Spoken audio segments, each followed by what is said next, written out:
bienvenue à tous à cette nouvelle rencontre online du Club Digital Santé, donc, qui habituellement on appelle ça des rencontres IRL et qu'on a rebaptisé Il reste loin mais il reste lié, puisque de toute façon aujourd'hui avec le contexte actuel on fait beaucoup de réunions à distance, donc on commence à être bien rodé. Donc aujourd'hui c'est vrai qu'on va parler des thérapies digitales, dont va nous parler plus en détail Céline avec plusieurs invités. Avant ça, je voulais vous donner quelques actualités qu'on a en ce moment avec certains de nos partenaires. Nous avons déjà comme actualité principale une webconférence le 15 octobre avec l'Université des déserts médicaux et numériques, qui a fait une session donc, en 2019 et une nouvelle session cette année, un an après. L'idée, c'est de voir un peu qu'est-ce qui a avancé ou non depuis un an, avec notamment un débat autour de la 5G. Ensuite, vous avez une webconférence qui a lieu demain sur le MBA Digital Marketing Business Santé, qui est monté à l'EFAP, dont le Club Digital Santé est partenaire. Donc, il y a une réunion d'information demain, si vous voulez vous informer sur la session. Ensuite, vous avez donc le Festival de la communication santé qui a complètement relooké sa charte graphique et qui organise maintenant une édition l'année prochaine qui reprendra les campagnes des 2 années, avec aussi la création d'un club. Enfin, vous avez le Patient numérique, qui est un grand événement qui a lieu tous les ans en Belgique et qui est online cette année, avec énormément d'intervenants de haut vol. Donc, si vous êtes intéressé par tous les sujets e-santé, n'hésitez pas à vous connecter.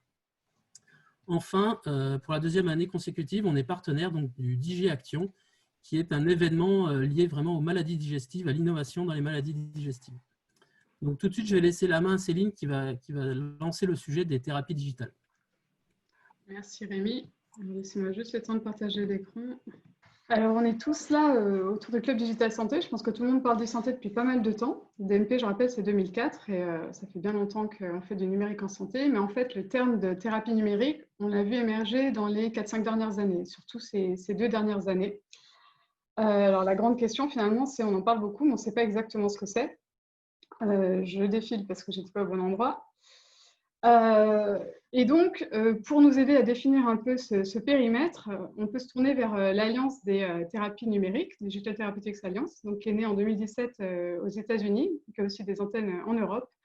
Et en fait, on voit que ce sont des acteurs qui se sont réunis aujourd'hui pour essayer de définir les contours de ce marché et de poser les bases des principes en fait, de définition de ce que sont les thérapies numériques.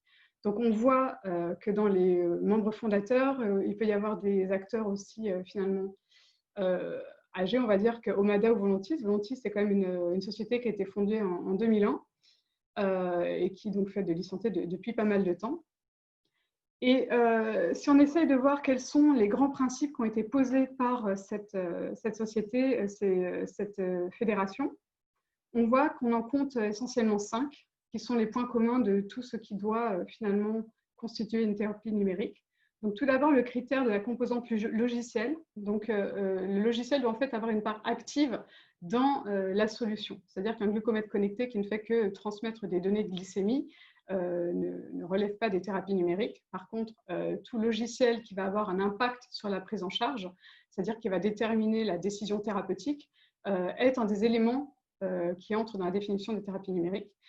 Des preuves cliniques, c'est l'un des critères principaux pour justement se différencier du marché plus large de l'e-santé, avec comme gold standard évidemment les essais randomisés, mais évidemment aujourd'hui d'autres types de validation clinique et d'évaluation clinique qui se développent. Une homologation par les autorités compétentes. Alors, c'est assez large comme critère. On pense évidemment tout de suite en Europe au marquage CE avec le statut de dispositif médical.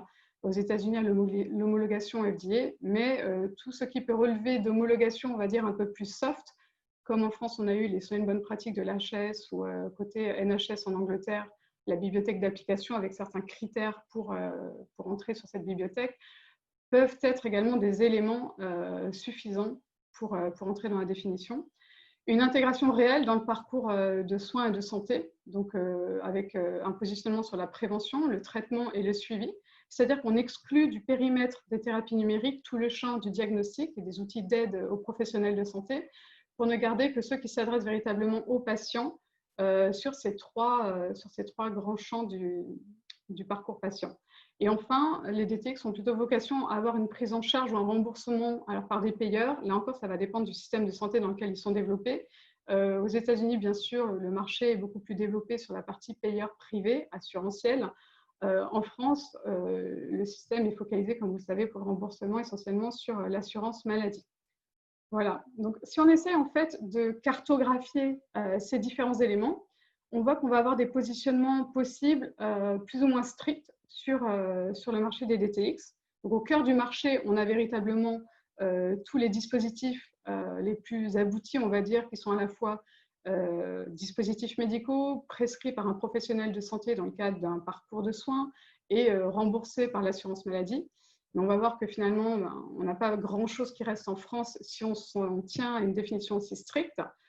Si on prend par contre les versions un peu plus soft des définitions, c'est-à-dire les preuves cliniques, certes, mais pas forcément 14 essais randomisés à double aveugle, mais d'autres preuves cliniques à approche scientifique, des homologations qui ne soient pas nécessairement le statut de dispositif médical, mais qui répondent à certains critères de sécurité, performance, bonne pratique, respect des données personnelles, et une prise en charge qui ne soit pas nécessairement par l'assurance maladie, mais par des partenaires notamment ou par des aides de mutuelles. Alors là, on élargit considérablement le spectre des solutions qui peuvent entrer dans la définition des thérapies numériques.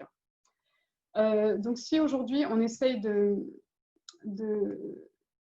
positionner les DTX sur le marché de l'e-santé, donc là j'ai repris le fameux schéma qui avait été fait par le Conseil national de l'ordre des médecins en 2015 lorsqu'ils avaient fait leur livre blanc sur l'e-santé. On les voit essentiellement au carrefour de la santé mobile, souvent des applications, des dispositifs médicaux et objets connectés, du télésuivi et de la télémédecine. Alors évidemment, le cercle il est assez grand. Si on devait être à l'échelle, ce ne serait même pas un pixel.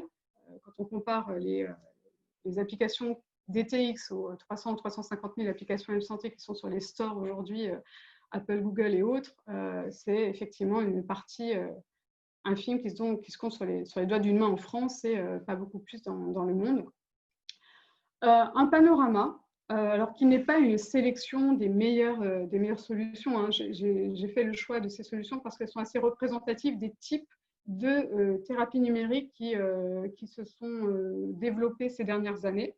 Tout d'abord, un focus à gauche sur les 3 qui ont obtenu l'avis favorable de la HAS. MoveCare, évidemment, tout en haut, au sens où il réunit l'ensemble des critères qu'on a vus dans la définition. Savoir c'est un dispositif médical qui est prescrit par un professionnel de santé et qui a obtenu le remboursement avec un prix au CEPS, je crois, en juin dernier. Donc, c'est un logiciel de télésurveillance médicale dans le cancer du poumon. Une fois par semaine, en fait, l'établissement de santé envoie un questionnaire que le patient doit remplir avec différents critères et questions sur le poids, sur des symptômes. Et ensuite, un algorithme relativement simple, au final, mouline les réponses et identifie les risques de rechute ou de complications. Et si une alerte est identifiée avec un risque particulier pour le patient, alors on le fait revenir plus tôt pour des examens complémentaires pour le prendre en charge plus rapidement. Diabeloop, ensuite, Marc Julien sera là pour nous en parler beaucoup plus en détail, donc un système de délivrance automatisé et personnalisé d'insuline à destination des patients diabétiques de type 1, où là, on est sur 3 dispositifs en un. On a une pompe à insuline, un patch qui mesure la glycémie en continu et un terminal donc, qui est doté de l'algorithme qui permet de calculer la dose d'insuline à injecter qui envoie ensuite les informations. Et enfin, Diabéo, très connu parce que ça fait assez longtemps qu'il a été développé, issu d'un partenariat entre Volantis et Sanofi notamment. Donc une application d'accompagnement des patients diabétiques, là encore, qui intègre un algorithme de personnalisation des doses d'insuline et qui est aussi relié à un dispositif de télésuivi, voilà, qui a obtenu un avis favorable de la HAS en 2016. Là, donc, on est véritablement sur le cœur et la définition la plus stricte des thérapies numériques. Si on regarde le spectre un peu plus large, on a d'autres types de thérapies numériques qui se déploient aujourd'hui. On a beaucoup de jeux thérapeutiques, avec notamment un acteur français comme Genius Healthcare, qui a été racheté il y a 1 an ou 2 par Mindmaze, et donc qui développe des jeux thérapeutiques, notamment pour les patients atteints de la maladie d'Alzheimer, et qui jouent sur la stimulation physique et cognitive pour essayer d'accompagner ces patients et de retrouver des fonctions motrices, des fonctions cognitives. Donc, les serious games sont un des grands pans des thérapies numériques. Odyssey, donc, que Edouard nous présentera plus en détail dans la session Startup, donc un jeu vidéo médical, là encore, cette fois pour le télésuivi de patients atteints de pathologies oculaires, c'est-à-dire que les patients vont jouer à des jeux et cela permettra aux médecins de surveiller l'évolution de certaines pathologies et de prendre en charge là encore plus tôt le patient si une dégradation est identifiée dans l'application. HypnoVR, là encore, Nicolas Chétel viendra témoigner de son retour d'expérience. Donc là, on est sur la réalité virtuelle, là encore une grande famille de thérapies numériques où la réalité virtuelle est souvent utilisée pour la gestion de la douleur, la gestion de l'anxiété, en plongeant les patients dans des environnements virtuels qui leur permettent de couper avec la réalité, de s'évader. On voit ces dispositifs utilisés dans les opérations chirurgicales, avant, pendant, après, pour gérer à la fois l'anxiété, essayer de limiter éventuellement le recours aux anesthésiants. Omada, on est sur un autre type de solution cette fois. Donc, c'est une plateforme de programme d'accompagnement qui s'est fait connaître beaucoup avec le programme Prevent, qui est un programme de prévention du diabète pour les patients prédiabétiques, qui aujourd'hui s'est un peu élargi sur d'autres pathologies cardiovasculaires. Et là, l'objectif, c'est d'accompagner sur 3-4 mois des patients pour essayer de leur redonner une hygiène de vie, des habitudes qui soient plus compatibles et qui les aident en termes de prévention de maladies qui sont basées beaucoup sur l'hygiène de vie. À noter qu'Omada, par exemple, n'est pas un dispositif médical et pourtant, c'est un des membres fondateurs de l'Alliance des thérapies numériques. Deprexis, qui est une thérapie cognitivo-comportementale en ligne, qui a une indication aujourd'hui, donc c'est aussi un dispositif médical pour le traitement des symptômes de dépression légère à modérée. Donc là, thérapie cognitivo-comportementale, on est aussi sur des programmes de 3-4 mois qui vont être personnalisés par un algorithme pour aider la personne à lutter contre les symptômes dépressifs dont elle souffre. Là encore, prescrit par un médecin. À nouveau Volontis, avec cette fois une solution dans l'oncologie, un outil de gestion des symptômes et de télésuivi du patient en oncologie, donc pour tout ce qui est gestion des effets indésirables, qui sont une vraie problématique en oncologie. Dream, qui est un bandeau qui est apporté la nuit et qui en fait envoie des sons à différents moments, l'objectif étant d'améliorer la qualité du sommeil paradoxal et donc d'aider les utilisateurs à lutter contre certains troubles du sommeil dont ils pourraient souffrir, avec une option d'ailleurs d'adjoindre au bandeau une thérapie cognitivo-comportementale également contre l'insomnie. Et enfin, un tout autre type de thérapie numérique, dont je pense que vous avez entendu beaucoup parler, Proteus, qui était une licorne jusqu'à il y a 1 ou 2 ans, c'est-à-dire valorisée à plus d'1 milliard de dollars. C'est en fait un capteur qui pouvait s'associer directement sur le médicament. Le patient ingérait le médicament. Lorsque le médicament avec le capteur arrivait dans l'estomac, les sucs gastriques dissolvaient une fine pellicule. Un signal électrique était envoyé à un capteur qui était apposé sur le torse du patient. Et ce signal indiquait finalement à un terminal que le patient avait bien pris le médicament. C'est une solution notamment qui a été développée avec le laboratoire Otsuka pour le traitement Abilify. Donc, on avait à la fois le traitement Abilify dans la schizophrénie et les troubles bipolaires et le capteur qui permettait, à travers une plateforme, aux professionnels de santé de suivre l'adhésion thérapeutique du patient. On verra plus tard ce qu'il est advenu de cette solution et de ce partenariat. Voilà, donc là, on a, je dirais, sur ces quelques exemples, les grandes tendances des types de services, des types de supports qui sont offerts par les thérapies numériques. Si on prend un peu de recul justement sur toutes ces solutions, on s'aperçoit qu'on a souvent un schéma qui revient, à savoir on part d'une thérapie ou d'un type de prise en charge, donc soit une intervention non médicamenteuse, une thérapie cognitivo-comportementale, l'hypnose thérapeutique, les exercices de rééducation physique, la remédiation cognitive, tout ça, c'est des thérapies finalement qui existent depuis très longtemps, qui ont fait leurs preuves, qui ont fait l'objet d'études cliniques également. Autre type de thérapie ou de prise en charge, les modules de protocole de soins, là encore, suivis à distance par des infirmières, par des contacts classiques, Ce sont des prises en charge qui existent au quotidien aujourd'hui et qui sont utilisées dans les établissements de soins, et évidemment les médicaments. Et on part de toutes ces thérapies et ces types de prises en charge, et finalement on les passe à la moulinette du numérique. C'est-à-dire qu'on va enrichir ces thérapies qui fonctionnent bien aujourd'hui, et on va les améliorer, les augmenter avec tout ce que peut apporter le numérique. C'est-à-dire tout d'abord la numérisation des protocoles de prise en charge, des tests médicaux, comme par exemple BodySight, la numérisation des thérapies cognitivo-comportementales, donc qui existent aussi évidemment en dehors des solutions digitales. On y adjoint parfois ou pas des capteurs, des trackers de mouvement, d'activité physique, des caméras, des balances, toutes sortes de capteurs qui peuvent être aussi intégrés à du textile. On ajoute parfois des bases de données, l'algorithme évidemment principal qui va piloter le dispositif et puis qui est la condition sine qua non évidemment pour qu'il y ait une valeur ajoutée du numérique dans cette évolution de la thérapie. Les fonctionnalités propres au numérique, la disponibilité 24h/24, le temps réel, tout ça qui va permettre en fait le suivi par une équipe soignante. Et enfin, une certaine capacité d'engagement par les nouvelles formes d'interaction, avec évidemment cette dimension de gamification qu'on retrouve dans les jeux, les serious games, les dimensions d'ergonomie qui peuvent améliorer parfois l'interaction et l'engagement, la réalité virtuelle qui va plonger l'utilisateur dans un environnement totalement immersif. Toutes ces dimensions numériques vont concourir à enrichir potentiellement la thérapie initiale. Et donc, on va se retrouver au final avec toute une série de possibilités donc de thérapie numérique. Donc, c'est là où on retrouve un peu les différentes catégories, les fameux programmes de thérapie cognitivo-comportementale qui vont être digitalisés, la réalité virtuelle utilisée dans la gestion de la douleur, les jeux vidéo, essentiellement pour la rééducation, la stimulation, la remédiation cognitive, les algorithmes d'analyse, donc qui, eux, vont permettre d'identifier les risques de rechute, de faire du prédictif. Tout ça, ça peut évidemment être, c'est souvent intégré, ce ne sont pas des choses exclusives, bien sûr. Les applications pour l'identification et la gestion des effets indésirables, toute la dimension télésurveillance, les médicaments connectés, même si aujourd'hui c'est quelque chose qui est relativement peu développé, etc. Donc ça, finalement, c'est le modèle qu'on retrouve à peu près assez souvent quand on balaye un peu le panorama des thérapies numériques.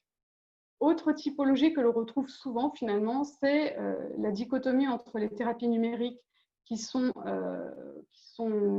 développées pour augmenter le médicament. Donc là, on pense évidemment à des Diavéo, Diavéloop qui personnalisent les doses, qui sont là pour accompagner le médicament dans la gestion des effets indésirables ou dans le suivi de l'adhésion thérapeutique, comme avec Proteus, le médicament connecté. Certains qui ont vocation, ou en tout cas se positionnent plus sur une velléité de remplacer parfois le médicament, même si c'est plutôt pour en compléter une partie, avec là les solutions de gestion de la douleur, de réalité virtuelle potentiellement, donc qui vont stimuler finalement la production d'hormones ayant un effet thérapeutique, et le cerveau va ensuite lui-même finalement produire le médicament pour faire face à ces symptômes, ou des dispositifs qui favorisent la rééducation. Mais ce qu'on voit au final, c'est que la plupart du temps, même si des solutions sont dans l'une ou l'autre des catégories, le plus souvent on accompagne, on complète et on ne remplace pas totalement. Là encore, si on essaie de voir de manière un peu plus globale quelles sont les composantes d'une thérapie numérique, on va voir qu'on a souvent 3 à 4 étapes, avec au cœur du réacteur ce que j'ai mis en bleu ici, qui est l'algorithme de pilotage. On va avoir toute une série de dispositifs et de protocoles pour récolter de la donnée. Donc à la fois des objets connectés non médicaux, des dispositifs médicaux connectés, des bases de données qui peuvent aussi alimenter le dispositif, et aussi des questionnaires déclaratifs, parce que parfois on ne peut pas collecter de manière automatique la donnée. Toutes ces données vont être moulinées par l'algorithme, qui va justement avoir une sorte de fonctionnalité d'expertise, l'expertise humaine étant partiellement déportée au sein de cet algorithme et enrichie avec les données complémentaires qui sont injectées. Enfin, on a la partie restitution, support pour délivrer la thérapie numérique, donc qui peut être délivrée soit par une plateforme, comme par exemple pour une thérapie cognitivo-comportementale, ça peut être par un casque de réalité virtuelle, ça peut être par de la musique, pour la musicothérapie. On a également des dispositifs qui utilisent des manettes comme les Kinect, quand on parle des jeux sérieux pour tout ce qui est rééducation physique et cognitive, Voilà, on a véritablement de très nombreux devices qui peuvent être utilisés pour la restitution. Et enfin, un écosystème potentiel médical avec, au bout de tout ça, une équipe soignante qui va ajuster éventuellement la dose, ajuster le protocole, ajuster la prise en charge, faire venir le patient plus tôt pour essayer d'améliorer ses chances de survie, améliorer sa qualité de vie en fonction des données qui ont été renvoyées par le dispositif. Un petit focus sur les laboratoires pharmaceutiques, ce qu'on a pu voir dans la première slide sur l'Alliance des thérapies numériques, que de très nombreux laboratoires étaient partie prenante de tout cet écosystème. Ils ont effectivement un intérêt assez particulier à accompagner les fabricants de thérapies numériques, notamment ceux qui veulent remplacer le médicament. Je vais surveiller un peu de près.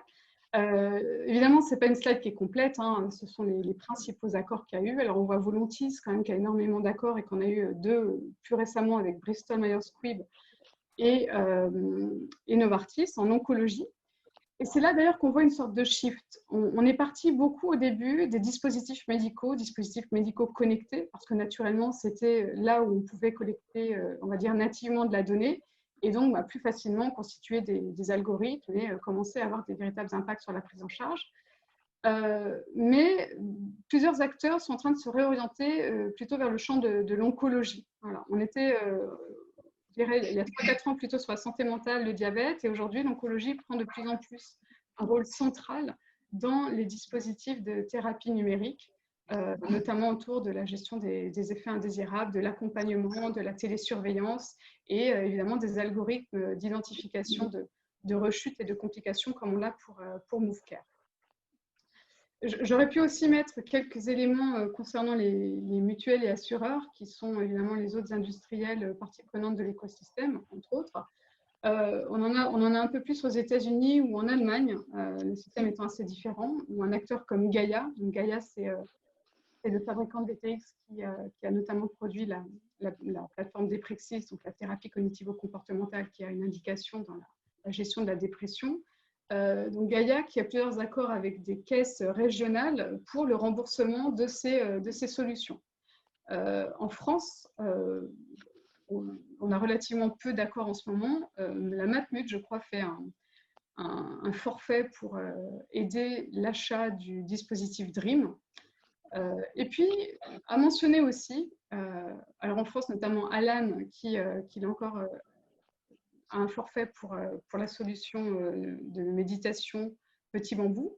Et c'est intéressant de voir cette évolution parce qu'aux États-Unis, un acteur similaire à Petit Bambou, qui s'appelle Headspace, donc il y a une application de méditation et de méditation de pleine conscience, s'est clairement positionné comme souhaitant aller vers l'homologation par la FDA, développe des essais cliniques d'assez grande ampleur et essaye de se positionner justement sur l'écosystème des thérapies numériques. Donc là, on voit bien l'élargissement ou le champ assez large des thérapies numériques, à la fois sur le pur médical, avec des solutions qui sont là pour doser l'insuline, mais également des solutions qui sont autour du parcours de soins, donc beaucoup plus positionnées sur le parcours de vie, sur le bien-être, sur l'accompagnement, finalement en résonance avec la définition de l'OMS sur la santé, voilà, qui est un état de bien-être également total. Et je pense qu'on va en voir peut-être de plus en plus dans les années à venir, sachant que ce sont des dispositifs dont la preuve et l'évaluation clinique est relativement difficile et longue. Enfin, un dernier point évidemment sur les enjeux, donc les enjeux de thérapie numérique qui rejoignent évidemment beaucoup ceux que l'on retrouve de manière plus générale sur le marché de l'e-santé depuis pas mal de temps, avec tout d'abord des problématiques autour de l'évaluation et de la réglementation.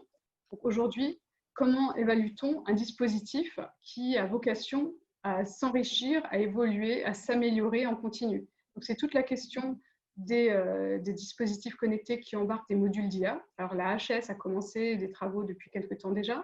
Ils avaient édité des guides méthodologiques sur l'évaluation des dispositifs médicaux connectés, mais pour les dispositifs qui intègrent de l'IA, on n'a pas encore de guidelines, on va dire. Il y a une consultation qui avait été lancée l'année dernière, justement sur l'évaluation des dispositifs intégrant des modules d'IA, mais les retours n'ont pas encore été publiés. Donc normalement, ils étaient prévus, je crois, pour le premier semestre 2020, mais autant que je sache, ils n'ont pas encore été publiés. Autre point, on a vu que certains acteurs des thérapies numériques étaient dispositifs médicaux, l'objectif étant bien sûr de viser dans ce cas-là le remboursement si possible. D'autres acteurs font le choix réglementaire de ne pas aller sur le marché et sur le champ réglementaire, mais dans ce cas-là, pour entrer dans le champ des thérapies numériques, il faut de toute manière avoir un cadre minimal qui soit énoncé par des autorités compétentes. Donc, c'est tout l'enjeu de la labellisation qui est plus ou moins avancé dans certains pays. L'Angleterre a déjà lancé pas mal de travaux sur le sujet pour encadrer notamment les applications en santé mentale. En France, on a eu la démarche de la HAS sur les soins et une bonne pratique. Et aujourd'hui, des réflexions sont en cours justement pour savoir quel pourrait être le cadre d'applications mobiles qui se voudraient être sur le marché du bien-être santé sans pour autant aller sur le marché réglementaire des dispositifs médicaux. Donc une zone un peu floue, encore un peu grise, mais qui va devoir se structurer dans les années à venir. Alors notamment peut-être avec l'arrivée de l'espace numérique de santé prévu dans Ma Santé 2022. Voilà, quels vont être les critères pour accepter ou placer un dispositif ou une application de santé sur cet espace-là. Et enfin, donc, en cours, l'évolution de la réglementation du DM, donc, qui a renforcé considérablement les exigences en matière de dispositifs médicaux. Aujourd'hui, on a de très nombreuses solutions qui sont dispositifs médicaux niveau 1 et qui, demain, a priori, devraient être amenés à passer à du niveau 2A, c'est-à-dire qu'ils vont devoir faire appel à des organismes notifiés, ce qui complexifie et ce qui ralentit et rend beaucoup plus coûteux tout le parcours du dispositif médical. Donc, à suivre parce que la mise en œuvre de la directive a été décalée d'un an suite à la situation sanitaire. Deuxième grand enjeu très classique, les enjeux techniques de sécurité. Donc évidemment, la cybersécurité pour les dispositifs médico-logiciels est absolument primordiale. Là encore, la NSM a lancé une consultation donc, sur la cybersécurité des dispositifs médicaux, voir quels sont les critères qu'il faut véritablement prendre en compte parce que ça évolue vite. Il faut un cadre de référence. Il y a à peine toujours une maturité très forte de tous les acteurs sur ce sujet. Or, c'est un critère majeur pour que la confiance soit au rendez-vous et donc pour que l'adoption des dispositifs se fasse. La question d'interopérabilité, bien sûr, que tous ces dispositifs fassent partie d'un gros écosystème dans lequel le DMP notamment, les dossiers patients des établissements puissent interagir, l'espace numérique de santé dont on parlait. Les biais, qui sont une problématique propre aux bases de données, aux algorithmes qui sont à adresser et qui peuvent avoir un impact aussi sur l'évaluation. Les conditions d'utilisation, ça peut paraître un peu bête, mais au final, quand on pose un casque de réalité virtuelle sur sa tête, il ne faut pas le faire dans n'importe quelle condition pour ne pas se blesser. Ce n'est pas le même environnement finalement que la prise d'un médicament qui a aussi ses problématiques. Mais voilà, là, on élargit un peu le spectre du bon usage et de dans quelles conditions on utilise un dispositif correctement pour qu'il déploie tous ses effets bénéfiques. L'engagement des acteurs, évidemment, un dispositif, s'il est efficace, c'est bien, mais s'il est utilisé, c'est encore mieux. On a la problématique d'observance d'un médicament. On ne sait pas dans quelle mesure cette problématique ne va pas se répercuter sur les thérapies numériques. C'est-à-dire, est-ce que véritablement, quand on va commencer une thérapie cognitivo-comportementale, même si l'algorithme vise justement à personnaliser et à engager l'utilisateur, est-ce que finalement, les gens ne vont pas à 80% abandonner au bout de 3 jours, une semaine, 10 jours, que sais-je. Donc, cette problématique reste d'actualité également pour les thérapies numériques. Tous les enjeux aussi autour de la littératie numérique, alors côté patient, et de la formation des professionnels de santé, donc pour une véritable intégration de ces solutions dans le parcours de soins, avec la problématique qu'on va voir aussi juridique de l'explicabilité, de la décision partagée. Le médecin va devoir expliquer à son patient, dans les grandes lignes, évidemment, l'idée n'est pas d'expliquer l'algorithme, mais voilà, pour obtenir le consentement, il doit expliquer son choix et sur quoi il base son choix. Voilà, pourquoi il estime que ce dispositif est intéressant pour le patient, qu'il doit bien en comprendre les tenants et les aboutissants. Et enfin, l'impact organisationnel, qui est fondamental aussi pour une adoption, notamment au niveau des établissements de santé, qui bouleverse un peu l'ordre établi, qui nécessite parfois des nouveaux rôles, des rôles intermédiaires. Tout cela nécessite un peu de temps pour s'organiser et véritablement intégrer dans le parcours ces dispositifs-là. Les modèles économiques, alors, on l'a vu en France, le Graal, c'est obtenir le remboursement de l'assurance maladie, mais très peu d'élus pour l'instant encore. Donc, les autres voies d'accès au marché pour l'instant sont notamment les expérimentations avec les programmes étapes pour tout ce qui est dispositif de télésurveillance. Donc, Diabéo aujourd'hui est déployé en France sur le marché avec une prise en charge dans le cadre du programme étapes. On a aussi les articles 51, qui ne sont pas purement numériques, mais dont certains embarquent des solutions qu'on pourrait en tout cas, qui relèvent du champ des thérapies numériques, notamment un parcours, je crois, pour les patients schizophréniques, avec des dispositifs numériques de remédiation cognitive, de suivi et d'intelligence artificielle pour identifier certains clusters de patients. Une approche de modèle économique qui s'est développée beaucoup aux États-Unis, c'est le Pay for Performance. OMADA, le programme de prévention du diabète, fonctionne purement sur ce modèle-là. C'est-à-dire que OMADA vend son programme aux assureurs, aux employeurs, et ceux-ci ne payent le programme que si des indicateurs de performance sont en rendez-vous. Donc, s'il ne fonctionne pas, finalement, l'employeur ne va pas payer pour cette licence-là. Donc, c'est intéressant, mais aujourd'hui, en France, très peu de dispositifs ou intègrent une partie de Pay for Performance, même si dans le programme étape, on commence à avoir quelques éléments de mesures de performance. Et puis, les coûts de développement qui sont parfois qui sont assez élevés et puis qui ne sont pas toujours faciles à négocier auprès du CEPS. Donc, toute la problématique finalement de retour sur investissement quand on fait tout le parcours du dispositif médical, donc qui est long, coûteux, ensuite l'évaluation auprès de la HAS, et enfin la négociation auprès du CEPS pour trouver le prix adéquat à la fois pour la collectivité et pour les fournisseurs de solutions. Et enfin, les enjeux juridiques, éthiques que l'on connaît tous sur le partage des données, l'utilisation qui en est faite, avec des enjeux qui rejoignent un peu ceux du RGPD, du Privacy by Design, des enjeux de responsabilité, donc comme on le disait, sur la question de l'explicabilité des algorithmes, dans la mesure où on va de plus en plus de solutions qui ont des algorithmes simples de type arborescence à des algorithmes qui intègrent du machine learning et sur des algorithmes un peu plus poussés de deep learning, où là, on a beaucoup de mal à retrouver le fil, c'est-à-dire expliquer pourquoi la machine, certes, a raison dans 98% des cas, mais on ne sait pas faire le chemin pour expliquer pourquoi elle a eu raison, pour quelle raison. Donc, une vraie problématique qui va se jouer à ce niveau-là pour les professionnels de santé, pour l'adoption et aussi pour les échanges avec le patient. Puis d'autres problématiques, propriété intellectuelle, etc. Voilà. Là, c'est vraiment, on balaye un peu de manière générale les principaux enjeux qui ressortent principalement du panorama qu'on a pu voir. Voilà. Je suis allée assez vite, j'avais un timing un peu à respecter, il est 18h08. Je ne sais pas si vous avez déjà des questions sur ce qu'on vient de voir, si on peut prendre 2-3 minutes ou si vous voulez rassembler toutes les questions à la fin. Je ne sais pas, Lionel, Rémi, ou vous me dites. On peut peut-être prendre à la fin s'il y a des impératifs de temps pour certains intervenants. Ouais, je sais pas, Nicolas Chetel, vous êtes là? Bonsoir à toutes et à tous. Merci beaucoup pour l'invitation et puis à Céline aussi pour cette introduction super complète. Donc, un grand merci.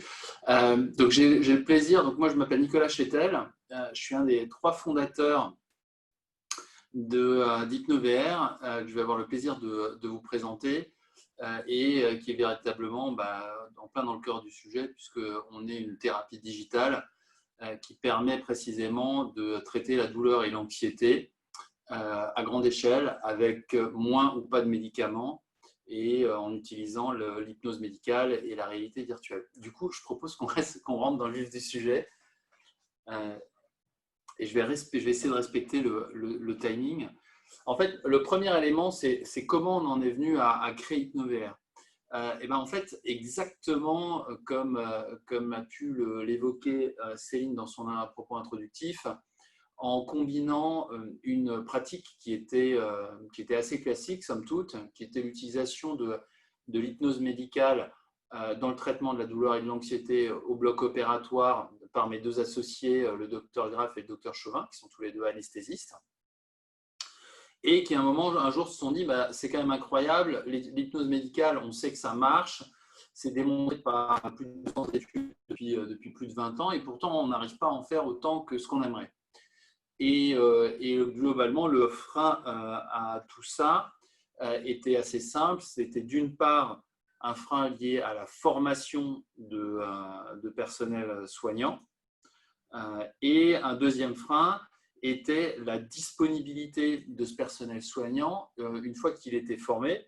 Parce qu'en fait, quand on fait une séance d'hypnose, on ne peut pas faire autre chose. On se concentre à 100% sur le patient qu'on est en train de traiter. Et ça, en fait, ça marche assez mal dans la vraie vie. Donc, l'idée était dès le départ de dire combinons cette technique qui fonctionne, qu'on utilise, et puis les perspectives du digital. En l'occurrence, les perspectives du digital, c'était quoi? C'était le développement d'un logiciel, d'une part, et d'autre part, l'utilisation des casques de réalité virtuelle. Okay, sachant que quand on a lancé ça, on s'est dit si on arrive à faire ça, et quelque part à déployer l'hypnose médicale à grande échelle, en fait, les bénéfices, ils vont être nombreux et pour tout le monde, aussi bien les médecins, les patients que les établissements de santé. Vous en voyez quelques-uns sur les slides. Et puis surtout, on s'est dit, ces bénéfices-là, en plus, ils vont être accessibles à grande échelle, puisqu'on parle quand même, pour vous donner une idée, de 12 millions d'anesthésies par an rien qu'en France, dont un tiers ont des effets secondaires. Donc, si on arrivait à bien faire notre boulot, cette composante digitale de la thérapie, elle allait pouvoir rendre de nombreux services d'une part et en plus à un grand nombre de personnes. Je veux bien du coup qu'on passe à la deuxième slide, Céline, si vous voulez bien. Celle-là ? Juste celle d'avant.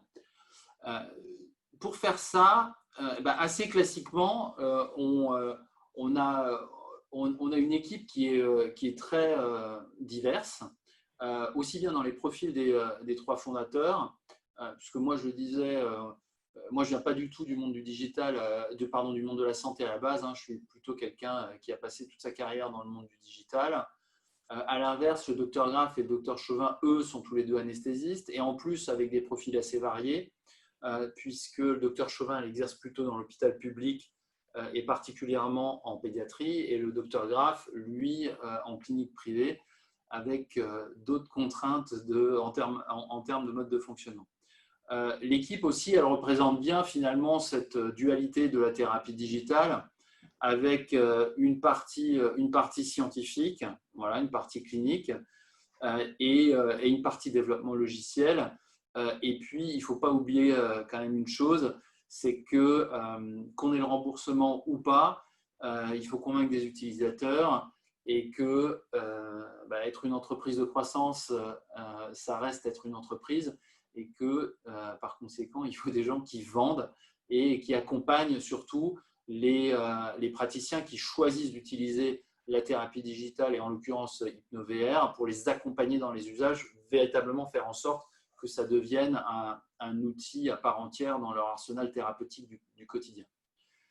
Je veux bien qu'on passe à la slide suivante, s'il vous plaît. Alors, comment ça marche ? Je le disais, il y a deux composantes clés. C'est le matériel d'une part et le logiciel d'autre part. HypnoVR, on a fait le choix très en amont de ne pas fabriquer nous-mêmes notre matériel et plutôt de s'appuyer sur des casques de réalité virtuelle du marché. Il y a plein de bonnes raisons à ça. Il y en a aussi une qui est, je ne sais pas si elle est bonne ou moins bonne, mais qui est aussi un peu une question de philosophie. C'est on croit fermement dans le développement à large échelle de la réalité virtuelle thérapeutique, aussi bien pour traiter la douleur et l'anxiété avec HypnoVR que pour tout un tas d'autres applications, que ce soit la formation des personnels soignants, la formation des chirurgiens, mais aussi la rééducation fonctionnelle, etc. Et dans cette logique-là, ça nous semblait normal à un moment que les hôpitaux et les médecins puissent utiliser leur matériel pour une gamme d'applications la plus large possible. Sur le logiciel, ce qui était absolument important, c'était que ce soit très simple d'utilisation. Pas parce qu'on pense que les utilisateurs ne sont pas assez intelligents pour l'utiliser, mais tout simplement parce qu'il y a quand même des contraintes quand on a parlé aux anesthésistes, aux infirmiers et puis après par extension à d'autres spécialités. Nous, en fait, nos journées elles sont déjà suffisamment chargées comme ça. Il faut que ça aille vite, il faut que ce soit simple d'utilisation, sinon ça restera un gadget. Et je pense que c'est un des risques d'une thérapie digitale, c'est qu'au final, ça reste un gadget. Un gadget certes sympa, certes utile, mais qui ne s'inscrivent pas pleinement dans les usages de traitement thérapeutique qu'on peut avoir avec d'autres outils plus classiques. Je veux bien, du coup, Céline, s'il vous plaît, qu'on passe à la slide suivante pour que je garde le timing.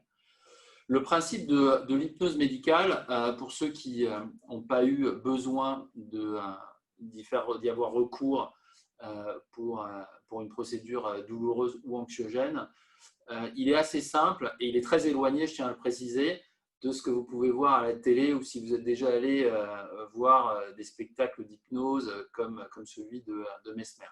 Le principe de l'hypnose médicale, il est très simple, c'est on va focaliser l'attention de votre cerveau sur un monde de confort et de sécurité qui est éminemment le vôtre, qui est très personnel et qui du coup est généralement assez éloigné de l'univers de stress et de douleur dans lequel vous êtes quand vous êtes dans un bloc opératoire, dans un établissement de santé ou même quand tout simplement vous avez mal chez vous. Donc pour ça, le logiciel il permet vraiment de créer des séances personnalisées en moins de 30 secondes parce qu'encore une fois, je le disais, la simplicité d'usage est extrêmement importante. Pour des utilisations qui peuvent être variées, c'est aussi bien pour des cas d'usage en salle d'attente avant de voir son chirurgien, que sur un fauteuil de chirurgien dentiste pendant un détartrage, que pendant une coloscopie qui peut se faire sous anesthésie locale plus le casque et pas sous anesthésie générale, que pendant une intervention qui peut durer 1h30 ou 2 heures. Donc ça, c'est extrêmement important. Personnalisé, pourquoi? Parce que c'est un gage d'efficacité, mais aussi simplicité pour que ça reste facile et que ça devienne un réflexe. Je veux bien du coup la slide suivante, s'il vous plaît. Alors, est-ce que ça marche? Parce qu'en fait, c'est quand même ça à la fin de la journée. C'est-à-dire qu'on peut avoir un super logiciel, ça peut être très simple d'utilisation. À la fin de la journée, c'est quand même destiné à des professionnels de santé. Un jour, effectivement, la question du remboursement se posera. Et pour le remboursement, il faut démontrer un certain nombre de critères d'efficacité, d'abord médicaux et ensuite économiques. Donc, une des questions fondamentales à laquelle on est confronté quand on évoque l'adoption d'HypnoVR comme thérapie digitale, c'est est-ce que ça marche? La réponse, c'est oui. La réponse est oui. Pourquoi? Parce que depuis le début, on a investi assez lourdement sur la démonstration clinique de l'efficacité d'HypnoVR. Pas tellement par des études que nous, on finance, mais tout simplement parce que les établissements et les médecins avec qui on travaille, eux, ils ont aussi envie de publier, ils ont envie de démontrer que l'innovation qu'ils apportent dans leurs établissements, elle sert leurs patients, et donc en fait, ils se mettent à publier. Donc on a publié à ce jour plus d'une dizaine d'études, en étant très factuel et précis, sont principalement à ce stade des études rétrospectives. On est aujourd'hui dans cette deuxième phase d'études où on passe sur des études prospectives randomisées.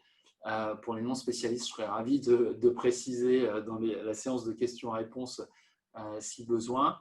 Et les résultats, en fait, sont très, très, très encourageants, ce qui permet notamment aujourd'hui à HypnoVR d'être présent dans plus de 150 établissements de santé, alors qu'on a démarré la commercialisation à peine début 2019, et dans des domaines thérapeutiques qui sont extrêmement larges, puisqu'on a commencé assez naturellement, parce que c'est ce que connaissaient le docteur Graff et le docteur Chauvin par le bloc opératoire, aussi bien en amont, pendant qu'en aval du bloc opératoire. Et puis très vite, en fait, les médecins nous ont dit, mais vous savez, il n'y a pas qu'au bloc opératoire que les gens ont mal et sont stressés. Donc, ils ont commencé à le faire savoir en dehors du bloc opératoire. Et aujourd'hui, on a des résultats extrêmement prometteurs dans le domaine de l'urologie, de la radiologie, de la dermato et même des urgences. Voilà, je vais m'arrêter là parce que d'une part, je suis quelqu'un d'extrêmement passionné et bavard, donc je pourrais parler très longtemps, mais ce n'est pas le propos plutôt. Et du coup, merci. Je reste pour la séance de questions-réponses après et ravi de passer la main à mes camarades. Et encore merci pour l'invitation et pour votre attention. Merci beaucoup, Nicolas. Bon, c'est une bonne nouvelle que vous puissiez rester pour les questions après. Alors, Édouard nous présente Tila Kelsker maintenant. Merci beaucoup. On va passer de l'hypnose aux jeux vidéo, comme quoi c'est des sujets étonnants. Moi, je vais vous donner un peu de contexte sur Tilac. Donc, moi, j'ai cofondé l'entreprise en novembre 2016. Je viens pas du tout de la santé originellement. Je viens du jeu vidéo et en fait, j'ai rencontré le professeur Sahel, qui est éminent ophtalmologiste et qui m'a parlé de son idée de créer un outil pour permettre le suivi notamment de certains de ses patients qui sont atteints de maladies des yeux liées à l'âge. Et je me suis toujours dit qu'on pouvait utiliser le jeu vidéo comme vecteur de rétention et d'engagement. Et ça fait écho à ce que disait Céline en introduction et pendant son exposé, que il va y avoir un sujet d'usage, il va y avoir un sujet de compliance qui va être important aussi pour les thérapies digitales. Et nous, on utilise le jeu vidéo justement pour régler ces enjeux d'usage et d'engagement qui sont critiques si on veut optimiser le parcours de soins. Donc, Céline, vous pouvez passer à la slide suivante. Nous, tout simplement, on peut passer à la slide qui suit. Notre motto, c'est You Play We Care, c'est-à-dire qu'on crée des jeux vidéo qui sont validés cliniquement, qui permettent un suivi ou une réhabilitation de patients atteints par des maladies chroniques. Donc, le slogan, c'est You Play We Care. C'est prescrit par les médecins et c'est joué par les patients. Et l'idée, c'est qu'on utilise le jeu, comme je vous le disais, pour pouvoir vraiment engager et retenir l'utilisateur sur le long terme. Il faut savoir que dans une application mobile aujourd'hui, après 3 jours, en général, 70% des utilisateurs des formations professionnelles, 70% des utilisateurs n'utilisent plus votre application. Et l'idée, quand même, si on fait une thérapie digitale, c'est de s'assurer que les patients vont l'utiliser sur le long terme pour optimiser le parcours de soins.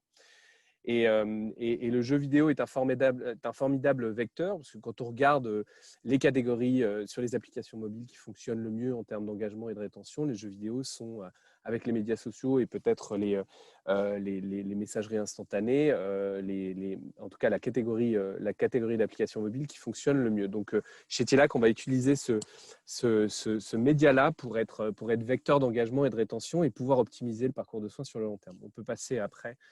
Voilà, c'est parfait. Et on a commencé tout simplement avec la vision. Alors, pourquoi on a commencé avec la vision? Un des cofondateurs, comme je le disais, est le professeur Sahel, il m'a expliqué assez clairement qu'il avait un enjeu concernant certains de ses malades pour suivre l'acuité visuelle, en tout cas la vision de ses patients à distance, pour optimiser les parcours de soins. Il faut savoir que la manière dont on fait l'acuité visuelle aujourd'hui, c'est la même méthode depuis des dizaines d'années, c'est-à-dire qu'on va chez son ophtalmo ou parfois chez son orthoptiste. Alors, dans les pays anglo-saxons, c'est un optométriste. Et on regarde des lignes de lettres, donc une échelle de Snellen ou un ETDRS quand on est en clinique. Et puis, tout simplement, on évalue quelle est l'acuité visuelle en fonction de ça. Donc, ça nécessite un déplacement. Et le problème, c'est qu'en réalité, l'acuité visuelle, à la manière de la fréquence cardiaque ou de la tension, ça devrait être véritablement une commodité, quelque chose qu'on suit de manière fréquente. Et c'est pour ça qu'on a créé OdySight, qui est le premier jeu qui permet le suivi de l'acuité visuelle à distance. Donc, c'est un jeu qui va mélanger des modules, des modules de santé, donc des modules qui permettent d'évaluer notamment l'acuité visuelle, et puis une grille d'Amsler qui permet de déterminer si la vision centrale est affectée, et puis une partie jeu qui est là pour engager, aussi entraîner la mémoire visuelle. Quand le médecin prescrit prescrit OdySight, le patient va la télécharger sur son device, va jouer environ 5 minutes par jour, et puis ça envoie en temps réel des données sur l'évolution de la vision au patient. On a développé une technologie unique qui nous permet de mesurer la distance du visage par rapport à l'écran, et ce qui nous permet d'assurer la reproductibilité des tests. Parce qu'un point important, je pense, quand on fait une thérapie digitale, c'est de s'assurer que la donnée qui va être interprétée peut être tout simplement comparée au test précédent. Et c'était important pour nous d'avoir à la fois cet aspect divertissant qui engage l'utilisateur dans une expérience unique, qui va le retenir sur le long terme, et en même temps avoir cette intégrité scientifique qui va nous permettre de capter la donnée utile aux médecins. Et pour vous donner un peu de contexte sur les maladies, on peut passer à la slide suivante. Donc, nous, on a commencé vraiment, le jeu est aujourd'hui prescrit pour des patients qui sont atteints de maladies des yeux liées à l'âge, qui sont des maladies malheureusement qui affectent énormément de monde et qui sont la première cause de cécité dans le monde, donc comme la DMLA ou la rétinopathie diabétique. Et l'enjeu, si vous voulez, c'est que c'est des maladies qui, pour certaines d'entre elles, comme la DMLA humide ou la rétinopathie diabétique, qui peuvent être traitées. En tout cas, on peut freiner l'évolution de la maladie si tant est qu'on détecte des changements dans la vision du patient. Et aujourd'hui, les injections qu'on fait pour freiner ces maladies sont faites de manière assez protocolaire. Donc, en général, on a des phases d'injection qui sont préétablies, mais les maladies n'évoluent pas de manière linéaire d'un patient à un autre. Donc, il y a un vrai enjeu de savoir quand la vision évolue pour pouvoir optimiser ce parcours de soins et optimiser ces injections. Et c'est là que ODYSIGHT intervient.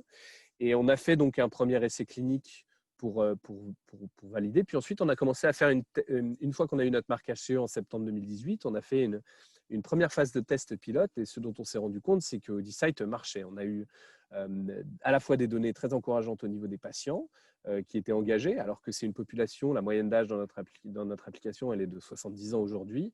Donc, les patients sont engagés sur le long terme. Ils reviennent en moyenne tous les 3 jours. Et aujourd'hui, on a des taux de rétention qui sont comparables à ceux d'Instagram. Donc, ça marche vraiment bien. Et puis, les médecins aussi, et là, vous voyez quelques témoignages, nous ont dit, effectivement, ça me permet de déceler tout simplement des changements dans l'acuité visuelle qui peuvent potentiellement avoir un impact sur le parcours d'injection. Et là, vous avez des cas, et notamment dans le contexte du Covid où les patients devaient rester chez eux majoritairement, n'étaient pas tout le temps en contact avec leur médecin, ça permet vraiment de renforcer le lien médecin-patient tout en gardant le patient à la maison le plus longtemps possible. Donc voilà, et fort de ces résultats, on a décidé tout simplement d'élargir à de plus en plus d'ophtalmologistes. Et pour ça, on a établi un partenariat de copromotion avec Novartis en France.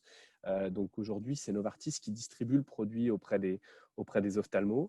On a aujourd'hui, je crois qu'on a près de 300 ophtalmos qui utilisent la solution. On a plus de 2200 patients en France qui utilisent ODYSIGHT. Et ça a un vrai impact sur le parcours de soins du patient. Les enjeux pour nous, ça va être bientôt un déploiement à l'international. Et puis aussi, comme Céline en parlait, bien évidemment, les enjeux de remboursement. Alors là, on fait un article 51 pour pouvoir devenir la première plateforme de télésuivi en ophtalmologie à bénéficier de ce support. Et puis l'enjeu après, ce sera effectivement de créer un acte de télésurveillance en ophtalmologie. Moi, ce que je voulais dire pour terminer, alors c'est vrai que j'ai été un peu plus court, mais pour terminer, un point important on peut passer aux slides suivantes dont je voulais parler, c'était vraiment les facteurs de succès d'une collaboration entre un pharma et une start-up. C'est vrai que nous, on a eu beaucoup de chance. Ça se passe très bien avec Novartis, notamment en France. Et je pense qu'il y a des écueils à éviter. Il y a d'autres partenariats qui n'ont pas aussi bien fonctionné. On pourra prendre des questions certainement après. Je pense qu'il y a des enjeux d'identification des personnes qui vont prendre en charge le projet dans le labo pharmaceutique. Il faut clairement identifier qu'il y a un fit stratégique entre les deux entreprises, parce qu'au final, c'est vraiment un partenariat et les deux parties ont un rôle à jouer qui doit être clairement défini. C'est le troisième point d'ailleurs, qui est de définir les rôles opérationnels. Dans notre cas, Novartis vraiment fait la distribution parce qu'on n'avait pas la force de vente que Novartis a et l'expérience que Novartis a à déployer des produits de santé en ophtalmologie en France. Et puis, nous, on a cette compréhension du digital venant du jeu vidéo, venant du monde de l'applicatif. On comprend quels sont les indicateurs clés pour déterminer les succès et comment on fait pour engager les utilisateurs sur le long terme. Et je pense que c'est un des sujets qui est extrêmement important pour le succès d'une thérapie digitale. Et enfin, il y a le point aussi qui est important, c'est analyser la performance. Ce que disait Céline sur ce qu'a fait Omada, c'est extrêmement intéressant. Mais pour ça, il faut être sûr de l'efficacité de son produit. Il faut maîtriser les métriques, il faut analyser constamment la data. Et ça nécessite, nous on a des data scientists chez nous, ça nécessite une organisation très particulière et se mettre d'accord aussi avec le partenaire des attentes des uns et des autres, avec des objectifs clairs pour pouvoir faire évoluer le partenariat sur le long terme. Donc voilà ce que je voulais dire. Et puis si vous avez des questions, je serais ravi d'en parler. Merci beaucoup. Merci beaucoup, Eva. On va garder les questions pour la fin si tout le monde peut rester. Marc Julien pour Diabeloop. Ok, bonjour. Donc Marc Julien, je suis co-CEO de Diabeloop. Nous, on est Diabeloop, c'est alors qu'on vous a déjà un peu défloré le sujet. Donc on est une jeune entreprise encore indépendante. On reste sur la slide 2. Notre mission à nous, c'est en fait, de rendre accessible aux patients diabétiques et pour le moment de type 1, toutes les innovations qui peuvent les aider et les soulager dans leur traitement et en particulier leur charge mentale, puisque quand on est patient diabétique de type 1, c'est quelque chose qui est terriblement prenant. Et donc, avec la promesse qu'ils puissent vivre ou danser, ou chanter, ou manger, ou voyager sans interruption. Si vous pouvez, la slide suivante, s'il vous plaît. Alors, un très rapide rappel de ce que c'est que le diabète de type 1. D'abord, pour ceux qui ne le savent pas, c'est une maladie auto-immune et qui est en fait, et tout le monde est à risque. Hein. C'est une maladie c'est le pas de bol, le pas de chance. Et ce n'est pas du tout lié au style de vie. C'est un jour, votre corps décide que les cellules qui fabriquent de l'insuline dans votre corps font pas partie de votre corps et donc les détruisent. Et donc, du jour au lendemain, vous avez besoin qu'on vous fasse un apport d'insuline de l'extérieur. Alors, le problème de l'insuline et les enjeux de l'insuline, c'est que à court terme, en fait, si vous en mettez trop, vous pouvez avoir des hypoglycémies. Et ça peut entraîner des inconforts forts, des malaises, mais surtout des comas et la mort. Et à long terme, donc si vous voulez l'éviter, donc vous ne mettez pas assez d'insuline, vous pouvez avoir des complications dont on parlait certains, qui sont des cécités, mais aussi des amputations, tout ce qui est insuffisance rénale, maladie cardiovasculaire, neuropathie, etc. Alors pourquoi c'est compliqué l'insuline? Parce qu'en fait, quand vous êtes patient diabétique de type 1, vous devez constamment vous poser la question, et quand je dis constamment, c'est au moins 30 à 40 fois par jour et par nuit, vous posez la question de savoir si, à l'instant T, est-ce que vous avez ou pas besoin d'insuline et ce besoin d'insuline va dépendre du repas que vous avez pris, de l'activité sportive que vous avez pris, de si vous êtes plutôt en train de travailler ou pas de travailler, et de combien de glucides vous avez pu prendre à un moment. Donc, vous voyez là, par exemple, le patient qu'on aurait là en exemple, il va faire 2 hypoglycémies et une grosse hyperglycémie, et tout ça pourtant en gérant plutôt pas si mal son diabète. Hein. Ça, c'est un patient qui, si on prenait cette courbe-là, qui gérerait pas si mal son diabète. Si on passe à la slide suivante. Donc nous, qu'est-ce qu'on offre et qu'est-ce qu'on propose? En fait, on propose un système qui est personnalisé pour gérer automatiquement le diabète de type 1. Alors, comme tout à l'heure vous expliquez, nous on ne fabrique pas la pompe à insuline qui va distribuer l'insuline. On ne fabrique pas le capteur de glycémie qui, lui, prend l'information de la glycémie toutes les 5 minutes.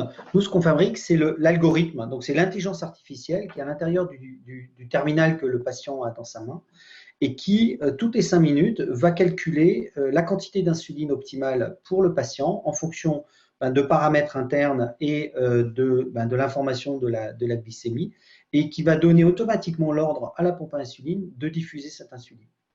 Et ensuite, après, on a une plateforme de visualisation pour les patients qui va en fait lui permettre de suivre l'évolution de sa glycémie et d'un certain nombre de paramètres, donc en particulier l'insuline qui a été délivrée. Et puis, s'il le souhaite, de partager cette information avec des proches ou même le corps médical. Et en fonction des pays, en fonction des réglementations, ce sera au patient de donner cette autorisation ou alors le pays pour l'exiger. Alors, comment ça fonctionne?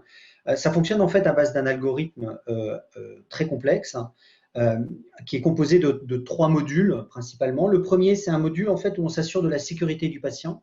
Donc, la première sécurité du patient, c'est l'hypoglycémie.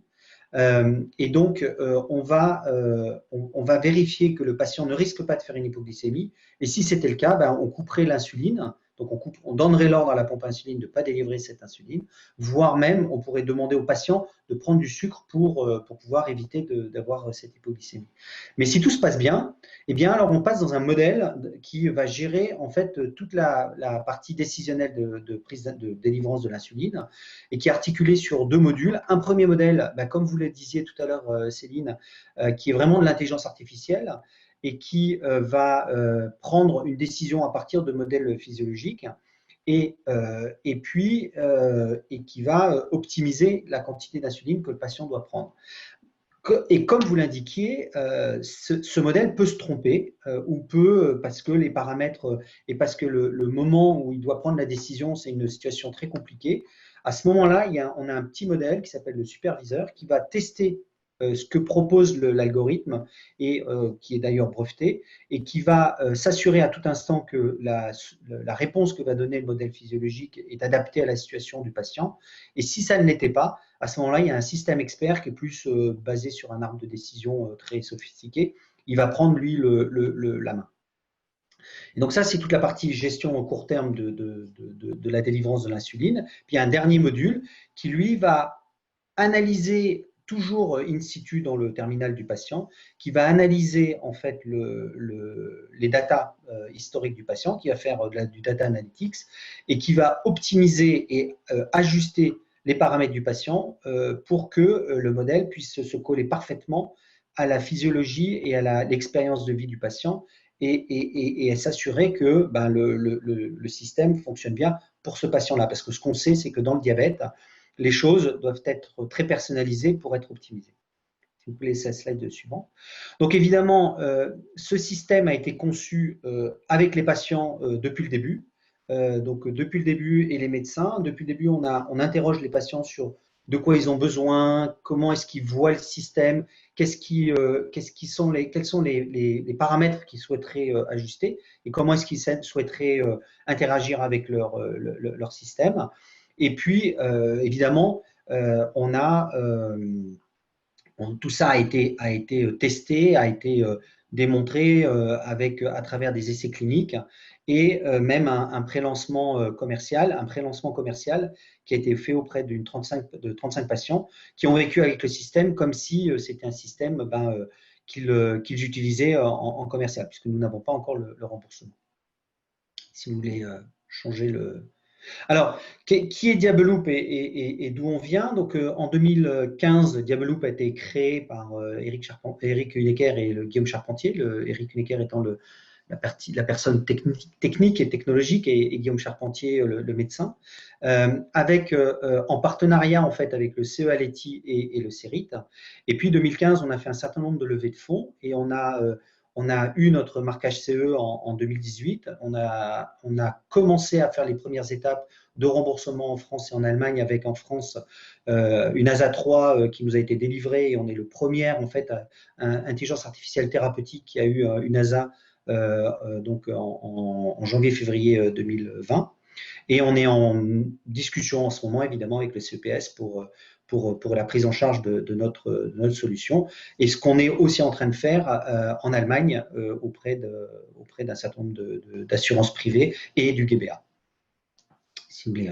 Alors, puisque la grande question, évidemment, c'est que comme nous, on est une intelligence artificielle, on est un logiciel, qu'est-ce que ça veut dire pour nous aller sur le marché? Alors, c'est 2 grandes étapes qui sont indispensables pour pouvoir rentrer sur le marché et pour pouvoir être commercialisé. La première, évidemment, c'est le marquage CE, Et le marquage CE d'un software est évidemment quelque chose, et surtout d'une intelligence artificielle, est quelque chose de compliqué. Et nous, en fait, très vite, on a construit notre équipe autour des enjeux réglementaires. Et donc, notre 5e employé était quelqu'un qui faisait de la qui était qualité réglementaire. Et très tôt, en fait, on a parlé à notre organisme notifié de ce que ça voulait dire être marqué CE pour un software. Et donc, évidemment, on a toutes les procédures classiques de marquage CE. Et donc, on est un dispositif aujourd'hui de classe 2B et qui suit toute la réglementation d'un dispositif de classe 2B. Une fois cette étape passée, qui était donc en 2018, il a fallu ensuite après déposer un dossier auprès de la HAS, donc d'abord pour avoir l'avis de la CNEDIMS et puis ensuite après avoir un prix de prise en charge. Et comme vous le disiez, Diabeloop et l'intelligence artificielle, les produits développés autour de l'intelligence artificielle, c'est quelque chose que la HAS et la CNEDIMS ne savaient pas du tout manipuler, ne savaient pas du tout comment évaluer. Et donc, ensemble, avec eux, on a parcouru ce chemin pour à partir des données cliniques qu'on avait pu récupérer, accumuler, aussi de la façon dont on avait été marqué CE, c'est-à-dire qu'on a eu un échange très ouvert avec la CNEDIMS pour leur expliquer comment est-ce que notre système fonctionnait, comment est-ce qu'on avait eu un marquage CE, quelles étaient les mesures de sécurité, enfin évidemment, donc un échange tout à fait collaboratif avec eux pour leur montrer qu'effectivement on était un système qui était autonome, qui prenait des décisions thérapeutiques autonomes, mais qui pour autant était sécurisé et qui apportait un bénéfice important aux patients, puisque nous avons eu une ASA3, et qui nous a permis, au printemps 2020, pardon, de commencer à discuter avec le CEPS pour avoir la prise en charge de notre dispositif. Alors, l'enjeu, évidemment, l'enjeu pour tous ces dispositifs, et Céline le mentionnait tout à l'heure, c'est une application d'intelligence artificielle et le risque patient. Parce que en fonction de là où vous êtes dans cette typologie d'application, le risque patient est assez différent. Donc, par exemple, vous pouvez utiliser de l'intelligence artificielle pour tout ce qui est médecine prédictive et ou analyse statistique de l'évolution d'une maladie, comme on fait par exemple sur le Covid. Et en vrai, le risque patient est assez limité. Pour autant, vous utilisez l'intelligence artificielle et typiquement sur le Covid, par exemple, il y a des gens qui prévoient des choses tout à fait intéressantes sur ça, mais évidemment, le risque patient est relativement faible. Après, vous avez de la recommandation de traitement personnalisée, un peu comme vous aviez présenté, Diabeo, qui faisait ça, qui est le grand-père ou la grand-mère de Diabeloop, qui, encore une fois, est à risque limité puisque le patient ou le médecin prend la décision, et donc c'est lui qui endosse la responsabilité et la prise de risque de prendre ou pas le traitement.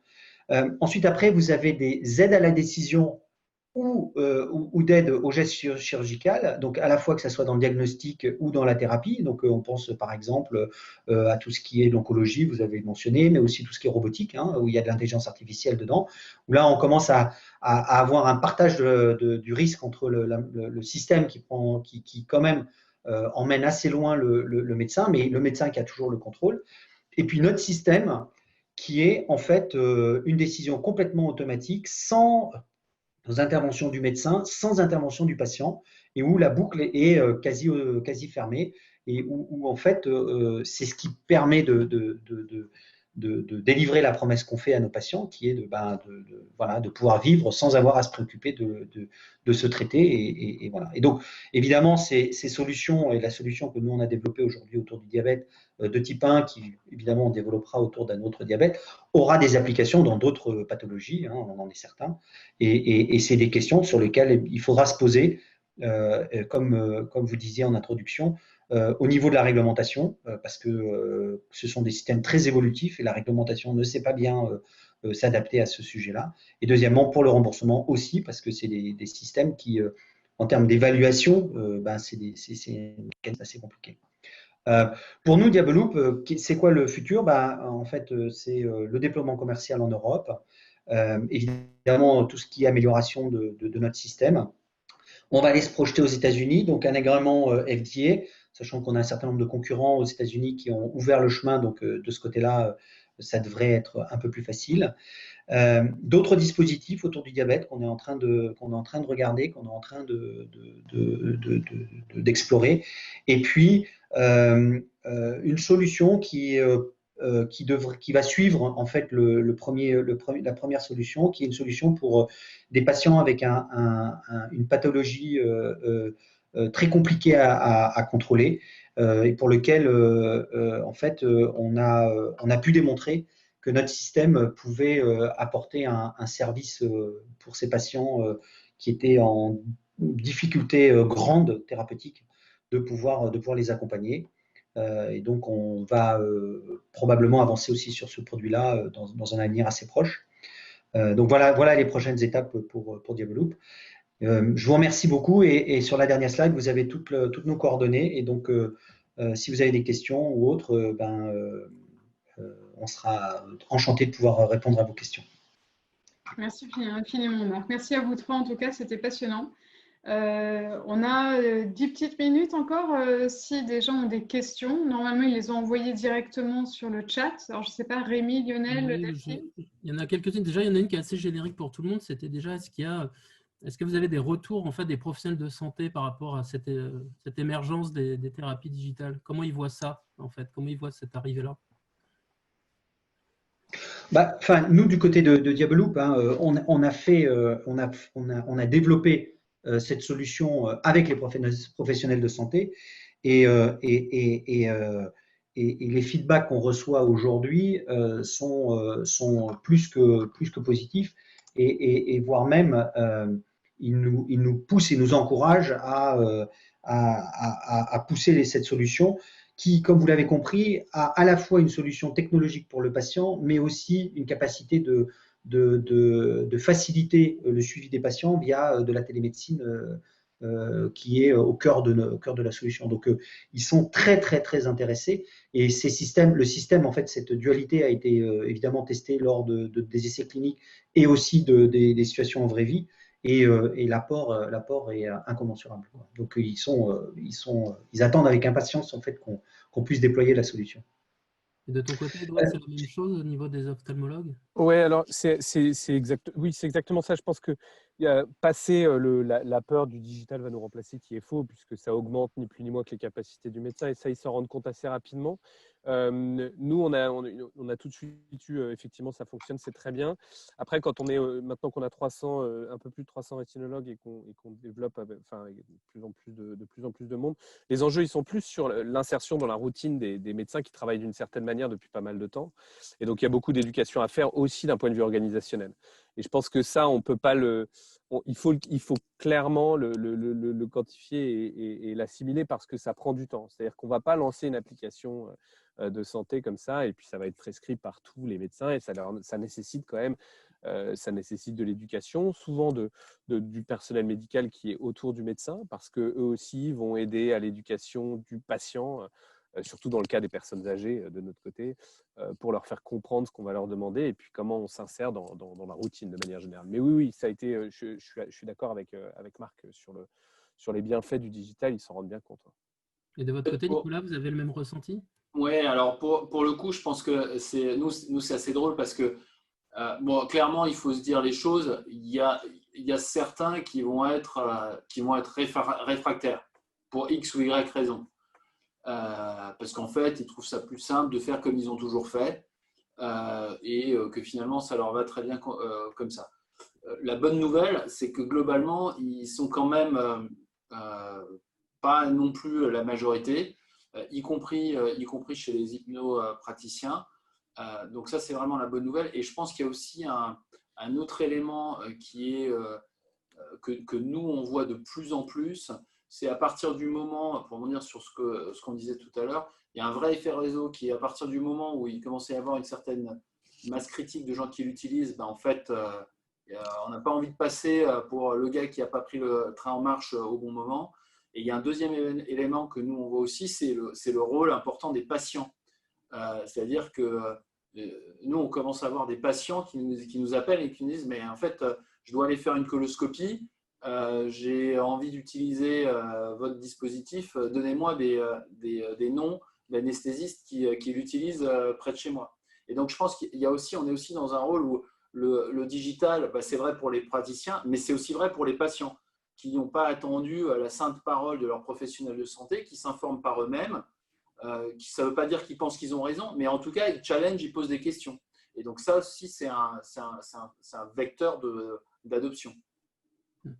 Nicolas, il y avait une question pour vous. Rémi, juste, est-ce que je peux rebondir sur ce qui vient d'être dit là? Oui, pas de souci.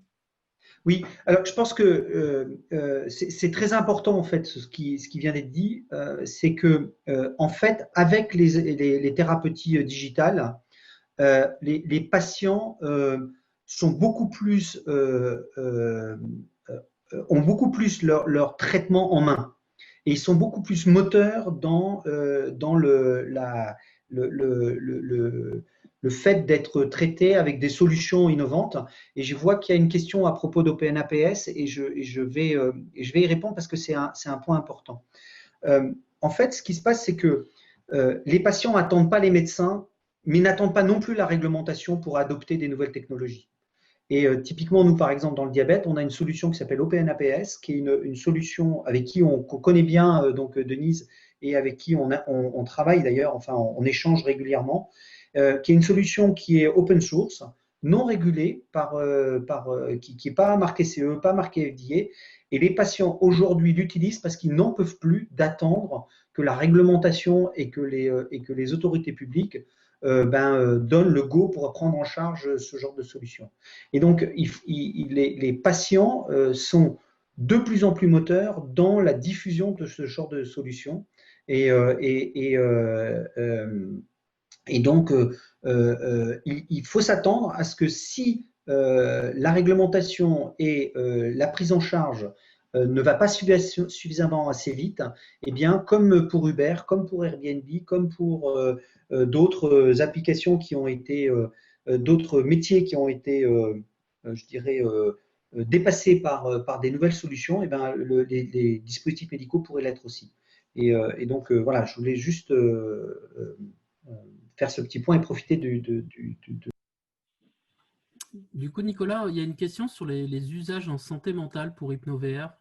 Est-ce que c'est des choses qui pourraient être testées déjà en libéral ou pour des patients qui sont suivis psy ou...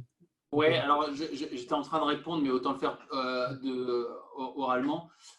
Alors, l'utilisation de la réalité virtuelle thérapeutique pour des patients suivis en psy, et notamment sur les phobies et les addictions, c'est deux indications tout à fait pertinentes et légitimes pour la réalité virtuelle thérapeutique.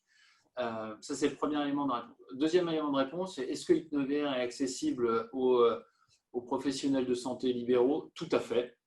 On en a d'ailleurs un certain nombre parce qu'ils n'ont pas envie, parce qu'ils voient la valeur dans leur pratique et puis ils n'ont pas forcément envie d'attendre que l'établissement où ils exercent le prenne en charge, ou tout simplement parce qu'ils exercent dans des cabinets de ville, je pense notamment aux urologues. Troisième élément, est-ce que nous, HypnoVR, on s'intéresse au domaine notamment de tout ce qui est phobie, addiction? La réponse à ce stade est non. Pas parce qu'on ne veut pas le faire ou on estime que ce n'est pas pertinent, au contraire, mais tout simplement parce que on peut dire qu'on n'a pas été suffisamment intelligent, mais le champ de la douleur et de l'anxiété, en fait, est tellement énorme qu'à un moment, on ne peut juste pas tout faire. Vous voyez, dans la douleur, on parle évidemment de la douleur à l'hôpital, mais quand on commence à regarder le champ de la douleur chronique, qui touche globalement 12 millions de personnes en France, dont 9 millions sont quasiment en dehors de tout traitement. En fait, à un moment, il faut choisir ses batailles et voilà. Et pour l'instant, c'est celle-là qu'on a choisie. Ok, très bien. Il y a une autre question pour toi, Edouard. Oui. Est-ce que vous avez en perspective de réaliser une étude clinique pour évaluer un peu comme MoveCare, finalement, le bénéfice médico-économique? Ou est-ce que vous considérez que votre business model reste plutôt sur sur le forfait patient de télésuivi, en fait. Non, non, oui, tout à fait. Je pense que l'idée, c'est d'avoir un chemin assez similaire à MoveCare. On va faire du médico-économique, premièrement parce que avec la vie réelle, enfin avec les données de vie réelle qu'on a, on se rend compte déjà des bienfaits de la solution. Et deuxièmement, parce que je pense que si on veut vraiment avoir une acceptation globale de solutions digitales comme les nôtres, ici, il faut qu'il y en ait plus qui soient remboursés et insérés dans un parcours de soins de manière pérenne. Pour les prochains, je vois deux autres questions, donc je me permets de rebondir, Rémi. Pour les prochains développements, oui, là, on est en train de déployer bientôt dans les prochains mois aux États-Unis et dans le reste de l'Europe. Et on a dans l'idée aussi de diversifier de faire d'autres jeux pour aider à réhabiliter potentiellement des patients qui sont atteints d'addiction, puisque c'est un sujet. Donc, utiliser le jeu comme un moyen de mieux gérer ces effets de manque, notamment, qui est un sujet avec lequel on travaille, sur lequel on travaille avec l'hôpital de Brigham à Boston. Voilà. Ok. Sylvain, il y a une question un peu générique pour tous les trois, c'est comment vous voyez un peu l'émergence de l'espace numérique de santé qui est prévu dans le plan Ma Santé 2022 et comment du coup interfacer vos solutions avec cet espace. Est-ce que vous pensez que c'est intéressant pour vous d'avoir cet espace qui permettra aux patients d'accéder aux données ou comment vous voyez la chose?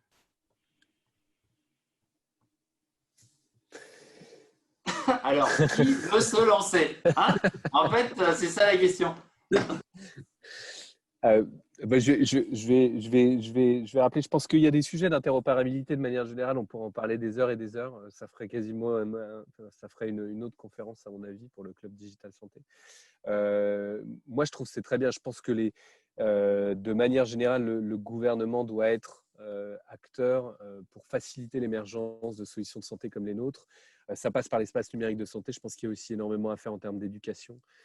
Des futurs médecins aussi pour incorporer plus de digital dans leur formation.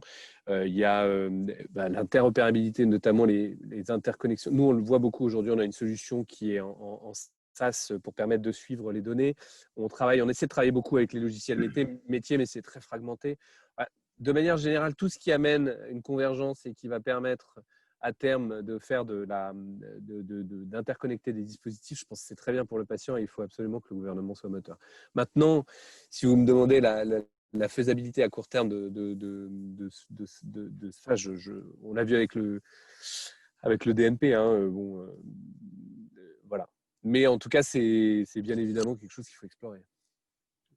Ouais, pour rebondir là-dessus et sans forcément être très long, je pense que il y a beaucoup de très très bonnes initiatives et qui vont dans la bonne direction. Après objectivement, faut qu'on avance, quoi. Et aussi qu'on soit capable en gardant la vision moyen terme et long terme, aussi d'avancer de façon très concrète. Et là, pour le coup, je trouve que c'est pas encore suffisamment mûr de ce point de vue-là.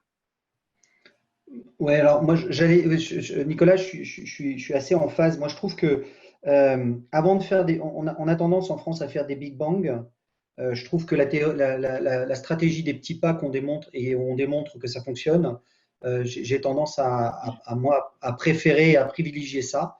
Et donc, nous, typiquement, par exemple, on a un système qui pourrait très bien s'interfacer ou se connecter avec d'autres. Mais bon, il faut qu'évidemment tout le monde y trouve son compte. Mais c'est évidemment la solution pour le futur, c'est-à-dire que à long terme, ça fait même pas de sens de pas être et interconnectable et capacité de partager des datas et capacité d'analyser, de regarder comment améliorer. Parce qu'au bout du compte, quand même, il n'y a qu'une seule chose qui compte, hein, c'est améliorer la vie des patients et la santé des patients au moindre coût et pour la société et le plus facilement possible pour que tout le monde puisse être intégré dans la vie sociale et tout ça. Donc, bien sûr que c'est certain que l'intelligence artificielle, que la partie data santé sera la solution pour la santé de demain. La seule chose, je pense que la seule vraie question, c'est est-ce que la France et l'Europe va se donner les moyens d'être un leader sur cette industrie, ou est-ce que, comme pour d'autres, on va subir la réglementation, on va subir le développement techno de pays qui se permettent de faire des choses plus rapidement. Mais voilà, moi je pense qu'il faut faire la théorie des petits pas, montrer que petit pas par petit pas, ça fonctionne, et au fur et à mesure construire autour, plutôt que d'essayer de faire un Big Bang, quoi. Très bien, merci à tous en tout cas pour vos interventions qui étaient vraiment top. Et puis en conclusion, je vais peut-être laisser Lionel nous partager les résultats du sondage qu'on a diffusé pendant la session. Donc Céline, si tu peux juste arrêter le partage de ton doc, que Lionel du coup puisse nous partager ses résultats. Ok, vous m'entendez bien. Tac. Voilà, donc vous voyez l'écran avec les résultats Mentimeter. Oui. Donc la bonne nouvelle pour commencer, c'est qu'a priori, vous allez plutôt bien, hein. On a une vingtaine de répondants au total, donc tant mieux, même si effectivement tous ces Zooms nous fatiguent un peu. En tout cas, on tient le coup et c'était super de vous retrouver, même si que virtuel pour l'instant. Alors, sur ce que vous inspirent les DTX, on va sans étonnement trouver la notion de traitement digital, d'innovation dans le dispositif médical. Je vous partagerai ces slides-là, mais vous voyez, il y a pas mal de mots qui sont ressortis, mais ceux qui ressortent sont effectivement autour de la notion de traitement, d'innovation et de dispositif médical. Lorsqu'on vous demande dans quel domaine vous pensez que ces DTX sont amenés à plus se développer, on voit que tous les domaines sont quand même assez concernés. Le diabète ressort en premier. C'est vrai que Céline l'a évoqué, Omada, qui est l'une des premières digitales thérapeutiques, était dans le diabète de type 2. On a pas mal de solutions qui sont dans le diabète et c'est vrai que ça reste une pathologie dans laquelle il y a déjà pas mal de dispositifs médicaux et de besoins de coaching et d'accompagnement. Mais les santé mentales aussi, et on le voit dans les levées de fonds qu'on a eues ces derniers mois, hein, on voit que la santé mentale et les DTX dans la santé mentale se développent extrêmement fortement. Et puis sur les prochains sujets, on va avoir du boulot, les camarades du club. Il y a pas mal de choses qui ont été écrites, mais rien qui ressort de façon évidente. Donc, on va décortiquer ça, essayer de vous faire la prochaine IRL la plus chouette possible et la plus rapidement possible. Voilà, merci à tous. Merci à tous. Et puis, Merci beaucoup, Edouard, Nicolas et Marc, en tout cas, pour vos interventions. Merci encore et puis bonne soirée. Merci de l'invitation. Merci, au revoir. Au revoir. Merci à tous. Merci. Et rendez-vous sur les réseaux.